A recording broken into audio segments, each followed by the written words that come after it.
Alright, so if you haven't watched the first video, just go ahead and go back to that one because that's how you're going to get to this starting point that I'm at right now. Today we're going to talk about choosing your oscillator types for your pad. We have two sawtooth oscillators by default. We just turn them both up. You're going to want to detune them.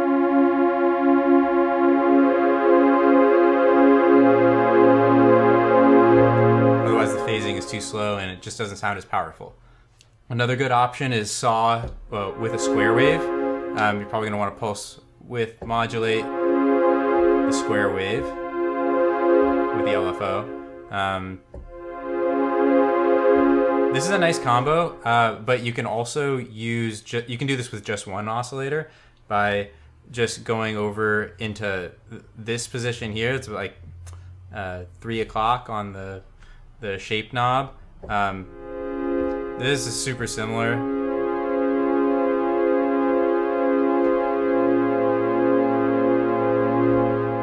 And it leaves your other oscillator free for something else. So if you want to add it in doing the same thing, you can do that, but it's a little detuned then. That's cool.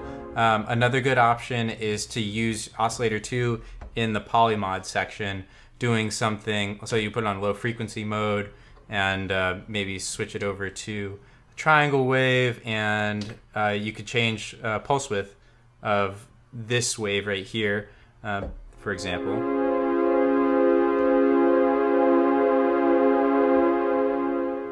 Which is pretty cool.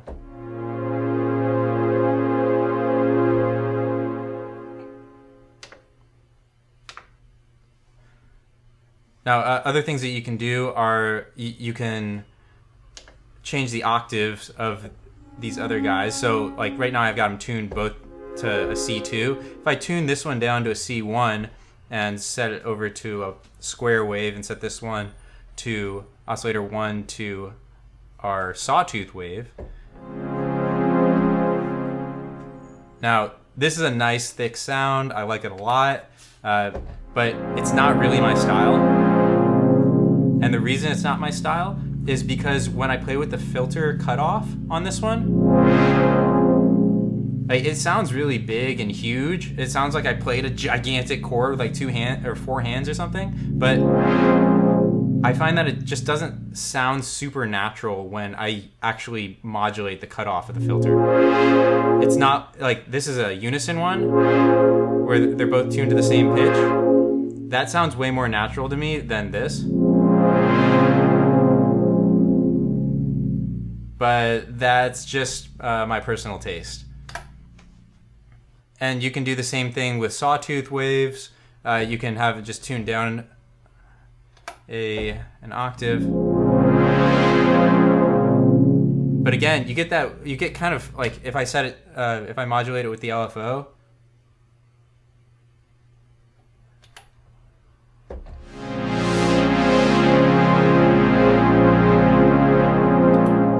It just sounds kind of awkward to me. It doesn't sound as good as having them in unison. So I don't use that very much.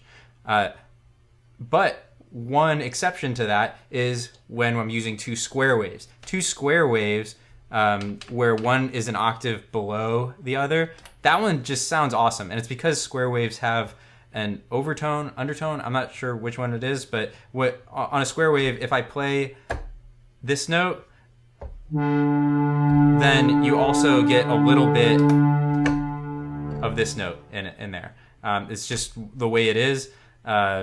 It's one of the properties of the wave. So I think that's the reason that it just sounds better when I play with the filter and I'm using square waves. I'm gonna set some pulse width modulation in there.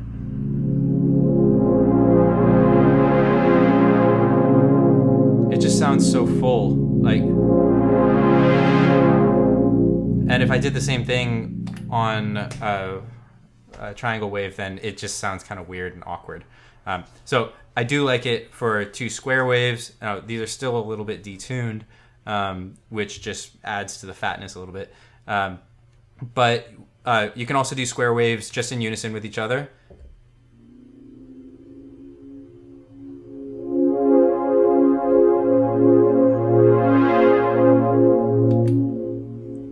That's a great one too. You can also use just 2 triangle waves, but I have to say triangle waves are kind of a weird one, especially for pads. You're probably better off with a single triangle wave modulated by Oscillator 2, like I do in my other video, Modulation Tricks with the Prophet 6, Part 1, which I'll put a link to in this video. But this option, it does get super deep. So let's hear it.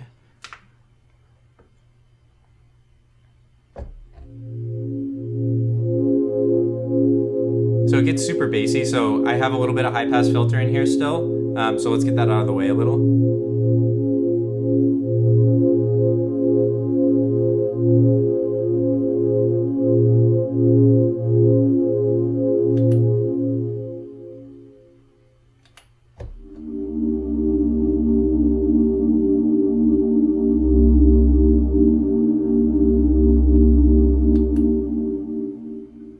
Okay, it sounds all right. It sounds a little unnatural.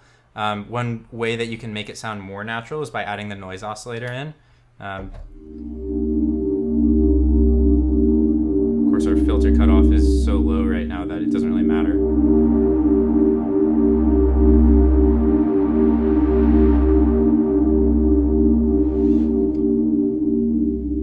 But better yet, let's just modulate this with the LFO. So let's get some frequency modulation in. We'll modulate the amp, and we'll modulate the high pass filter too, since it's already doing something a little weird to our sound.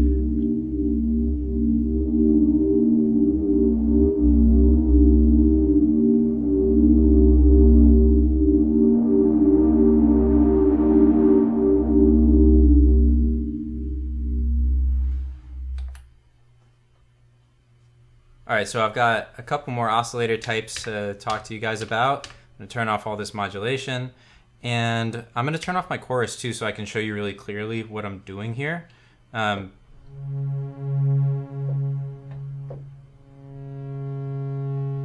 I'm gonna do is I'm gonna go in between our sawtooth and square wave, and I'm gonna find this spot that's at about 2 o'clock where the waveform sounds like it all of a sudden went up an octave. Right there. So down an octave, up an octave, back down an octave. So you want to find that spot right there. Do it for Oscillator 2 also.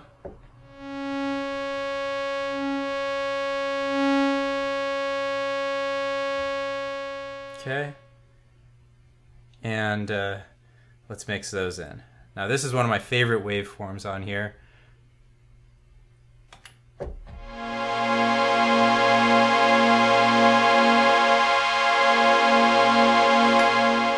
Now, oh, I just realized we went up an octave, so I'm going to tune these oscillators down an octave to compensate for that.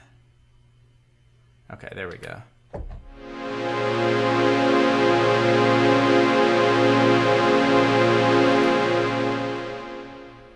That's that big and tasty. All right, so we got 2 oscillators in here. One of them is detuned. I might detune it a little more. And now is probably a good time to add in our filter envelope, since we are making pads.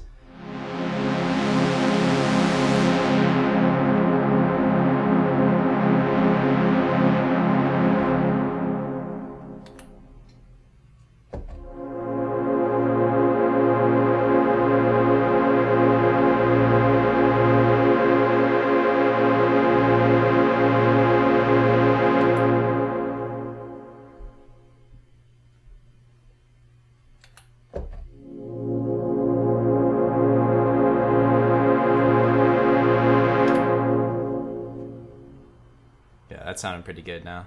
Get a little more envelope in there. Oh, I forgot I didn't even have chorus on. It sounds so good like this.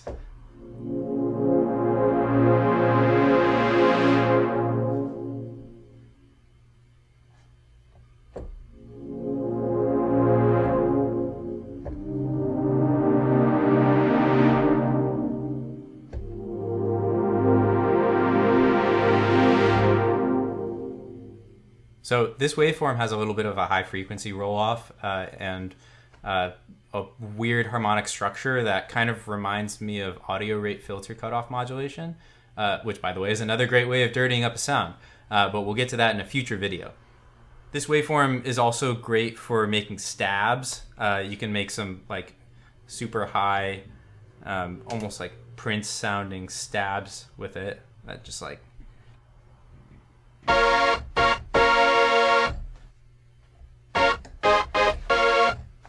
It just sounds awesome.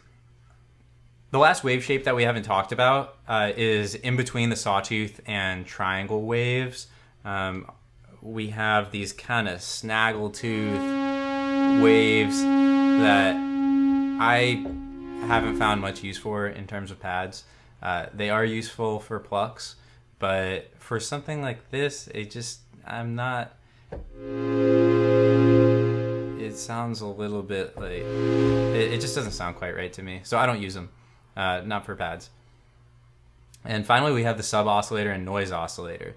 Now, I use the noise oscillator more often because it can add a nice smudge to a patch, especially if you're going to add some distortion or saturation at some point. And it goes great with triangle wave patches, as you saw earlier in this video. You know, and those triangle wave patches with the noise might sound a little weird on their own, but in a mix, it goes a long way of just making everything sound more natural. I wouldn't recommend really using the sub oscillator if you're playing with a bass player. I wouldn't recommend using it at all. But it can be nice when used sparingly in conjunction with the high pass filter on a pad. I feel like it kind of muddies up big chords. So I wouldn't really recommend it for this kind of stuff. Next up, we're going to be talking about some single oscillator pads and really just dig into this polymod section.